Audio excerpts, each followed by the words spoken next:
Yeah, so I'm called Prem. Yeah, I was part of the vegan movement for 15 years. I started quite young, and yeah, that's my introduction. When was Um, it? What year was it? And how did you get into it? so yeah, I mean, I'll start back like when I was 11. I went to a vegetarian school. So before that, I grew up in France. So they have good meat in France. But when I was 11, I went to this spiritual um, vegetarian school in England, in Devon. And yeah, that's where I started. It was not my choice, obviously. It was horrible food. Hmm. We had, it was like tofu and a lot of grains for lunch, for all like the 100 kids. And we had to help prepare it. And we're always complaining, about the food. And yeah, so that's when it started. And then after that school, I was living in a rough neighborhood in London for a year. It was like a fully black neighborhood. I was the only white guy I ever saw. And I was really having a bad diet. I was eating like, junk food, basically. And I had already had it a lot of my life. I had eczema over half my body. So it was like painful. I couldn't even sleep. It was like kind of bloody eczema. And I also had juvenile arthritis and was told, yeah, there's no cure. You just have to take these creams. Hmm. And that was crap. And then I hadn't seen my father for a few years, and he had been off on this health journey himself, and I flew to America to meet him, to Seattle. And that very day, like, I quit all the junk food. I quit carbohydrates, grains, gluten, sugar, and I went on this alkali diet, which was fronted by this guy called Robert O. Young, and he basically created the alkali movement. And on a side note, I found out he went to prison in the last few years because he was Hmm. actually like didn't even have a medical license and was just bullshitting people. And he was fined 100 million by this woman who was basically dying after following his program. And yeah, he was all about everything alkali. So it was not only raw, but it was like tofu and just everything alkali, obsessed with alkali. And but the issue is that initially in 1 week, all my problems cleared up. So I obviously associated it with that, with what health is. And that was not the reality. The reality is I quit a lot of my allergens, like sugar and carbs. And so all my conditions cleared up, my arthritis, my eczema in 1, 2 weeks. So it was really great initially. And then I moved to Australia when I was 16. And I didn't have a job. And my mom had bought me this raw food cookbook, uncookbook. And it was very new still there. It was about 2003 this time. And there was no one doing it. But it was big in America. And so I started making like raw vegan cakes. And I thought they taste pretty good. And I was already not eating dairy and processed sugar and stuff like that. So I was like, this tastes pretty nice, and I could try and sell them. And to cut a long story short, it blew up. Basically, it was like I was the first raw vegan company in Australia. We had the #1 superfood website in Australia. We were teaching classes in every city, like 1 or 2 a month, with 100 to 200 people fully booked every time. Was making good money. And yeah, this was like period between 16 to 18, 19. And that's when I went raw vegan, basically. Was pretty much from 15 to 18. So 3 years. And yeah, it was huge. Was really great, you know, in terms of a business. And we were even teaching retreats, some fasting retreats. But what happened is after 3 years, I collapsed. So I had basically chronic fatigue. I couldn't really even walk. I was like in bed all the time. I was very active at the time, like surfing 4 or 5 hours a day. And yeah, this was like a shock at first, like what's going on, you know? I'm the healthiest I could possibly be, you know? I was not like just mindless raw vegan. We were selling superfoods, we were having all the recommended supplements, like cutting edge, everything. And yeah, I collapsed. And this is what's amazing is we came upon Arjuna's Wonder planets at that time. Mm-hmm. So, because I was open, I was never vegan because of the animals. Like, I always felt connected to the animals and nature. Like, but the vegan arguments always sounded like nonsense to me. Nothing to do with an understanding of nature. And yes, we were open, and I wanted it for my health. So my father made me a raw liver smoothie, and instantly I felt better. And I tried everything before that, all the superfoods we were trying. Maybe it's more spirulina or chlorella, but instantly I woke up. I can stand up, have energy again. And yeah, that was that, except we still got a raw vegan company that's growing and growing, and somehow I didn't get the message in that time. That's what blows my mind is it took me I'm 31 now, so it took me like another 12, 13 years to really understand that it was the meat I needed. You know, I just somehow thought, I don't know, and went to maybe eggs again and dairy, you know, but kind of didn't really go on with the meat. And yeah, I mean, I carried on the business, but I didn't have a visa in Australia anyway, so I kept having to go back to the UK. And I remember this one time when I had to go back to the UK, and I was asked to teach a raw vegan talk, just to give a talk at this big event, very popular, like psytrance event. And I remember right before the event, I was so hungry that it was 5 minutes before I have to talk. And I ran outside. I ran to a kebab shop. And I bought a kebab.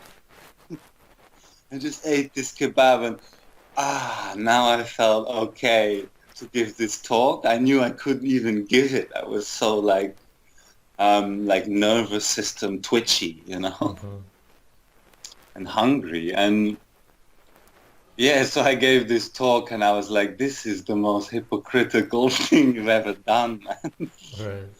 But I was like, the justification in my mind was still like, oh no, but it's good for them. It's just me. I needed that. Then I don't know what I was thinking really, but I was thinking, yeah, it helped me, you know, it cured some things and overall it's good, you know.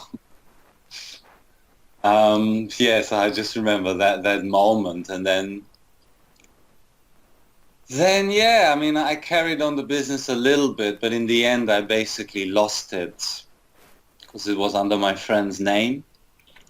So I basically lost that business, and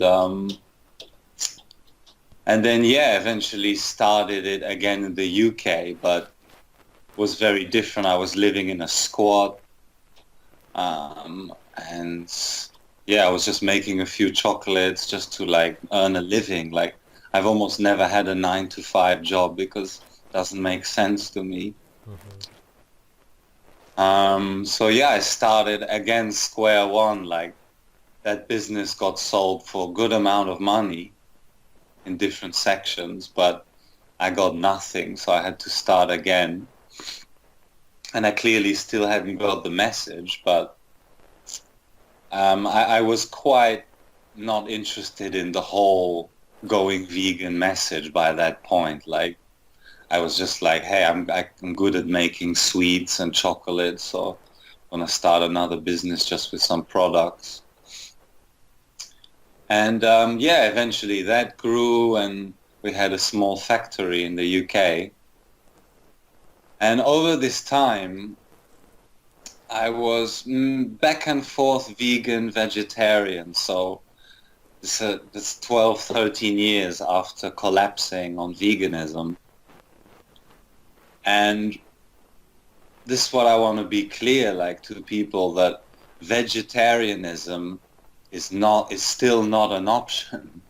It's just like a slower death. Mm-hmm. So, you know, I proved that to myself the hard way because I slowly developed much worse conditions than just collapsing without energy, because at least then I was not in pain when I tried to eat something, because over the next 12, 13 years, I developed all sorts of issues. And I was having the last 5 years or so, I was having eggs, raw butter, raw milk, some fish occasionally.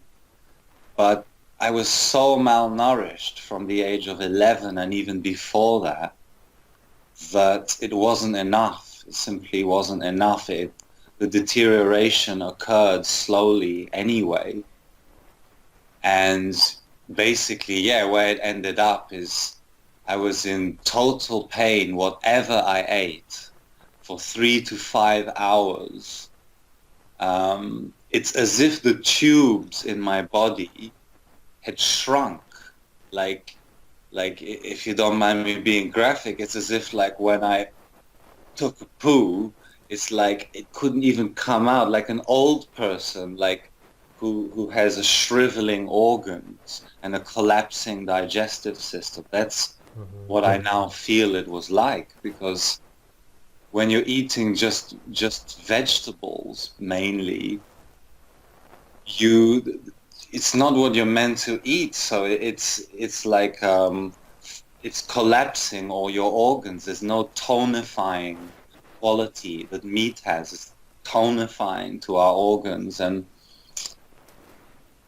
yeah, my teeth were rotting, as I've mentioned to you many times before. But you know, and I was depressed. I mean, looking back, I really don't think I would have attempted to commit suicide 2 times by taking a poisonous plant. If I mean, I know I wouldn't have if I was on this diet, because it was such a slow process. You know, many other people you've interviewed, it's like quite a fantastical story because it's like so quickly, like you were hospitalized. But for me, it was such a slow back and forth process that, you know, I blamed everything but my lack of meat.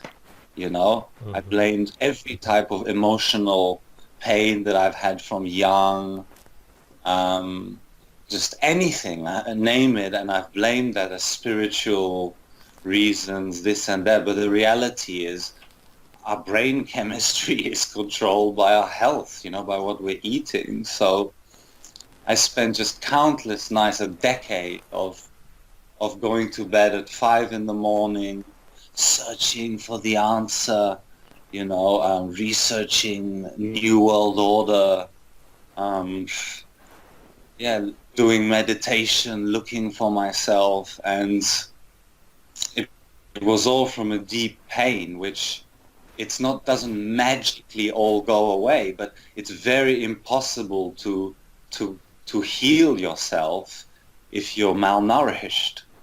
Mm. It's very difficult. You mentioned the supplements. Did you also take B12 and all of that? No, I was never into I mean, I did at a small time, but I was never that into those like properly chemically made. Like I knew it has to come like, let's say from, algae or Mm-hmm. this kind of stuff. So I took many superfoods, but not like laboratory supplements. Right. I took vitamin D maybe at Mm-hmm. some point. What do you think is the future of veganism? Is there hope? Hope for what? For us, you mean, or Right. for humans? Yeah, Yeah. not for vegan. Um, there's absolutely hope, simply by understanding the nature of reality. There's no hope if you look outside right now in the news and in the government, but you can't change nature. So the more vegans there are, this is the biggest fuel to the raw carnivore movement. Like just look at most of the raw carnivores. They were vegan or vegetarian.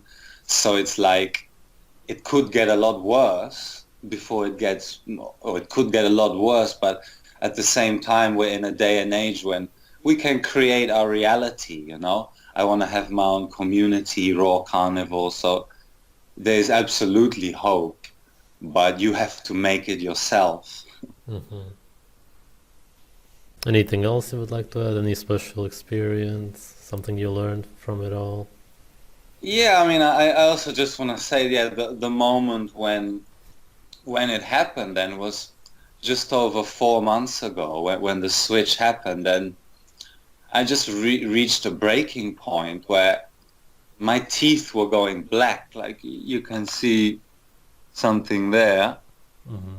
And I was like, this is intrinsically wrong. I'm 31. My teeth are rotting. I cannot digest anything. So how am I going to get better? And I broke down in tears, and I was like praying to life, to myself. And I find whenever you face something and really ask the question or just face it, then you get an answer if you're truly open. And the next day, I saw a comparison of the digestive systems, and that's what triggered it. And then I found your videos, and you reminded me of Arjuna's and that whole thing. So, yeah, I mean, I just wanted to mention that point. And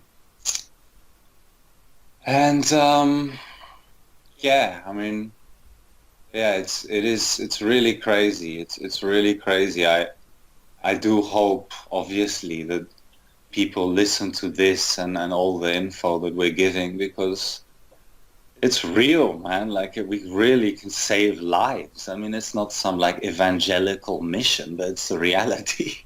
Mm. And yeah, I mean, I'm sure there's so many other stories, in 15 years, there's so many things. But yeah, I mean, like addictions, even for me, I'm a very addictive personality. And I realized a few years ago that like I can't just keep fighting. I'm fighting these addictions all my life, like weed and sugar. Because so back when I was raw vegan, yeah, I was not smoking all that stuff, but till 5 in the morning I would binge on dried fruit and raw chocolate. And I was like, man, I'm a drug addict. Like, it was not normal, I was searching for nutrition. Mm-hmm. And yeah, and then I've carried on having different addictions. Food was not that so much because I couldn't eat. So I was pretty much fasting and then having coffees and joints and to numb my pain. And basically, I haven't even done anything different. I just went carnivore and then went raw carnivore. And without thinking about it, many addictions have stopped. Like, I don't eat carbs or sugar anymore, and I was never able to stick to that. Like, I did cleanses and stuff in the past, but then it would come back very quickly. Mhm. And so, yeah, I just want to say as well, so for addictions, it's a lot to do with nutrition. You're searching for nourishment and searching for numbing of yourself. Mm. And yeah, so even weed, I stopped quite easily. That's the first time in my life. And yeah, I'm still smoking tobacco, but I have quite a trust now that it's like I have more and more strength, you know, and personal respect. So it's like, yeah, my whole life has changed in 4 months, you know, inner and outer. It's like so much more active. I was staying inside my house, not meeting my friends, like, because I was like in a shitty mood all the time. Mm. It's very deep, you know, so you think you're a recluse, like a loner type of person. It's like, no, no, naturally, in my opinion, that doesn't exist. Like this causes different personalities, but a complete recluse, like who doesn't want to see people, that doesn't exist naturally. It's actually like their health. All right, that's it. Yeah, if you got other Nah, man, questions, that sums it up. Yeah, thanks for sharing, man. cool, bro.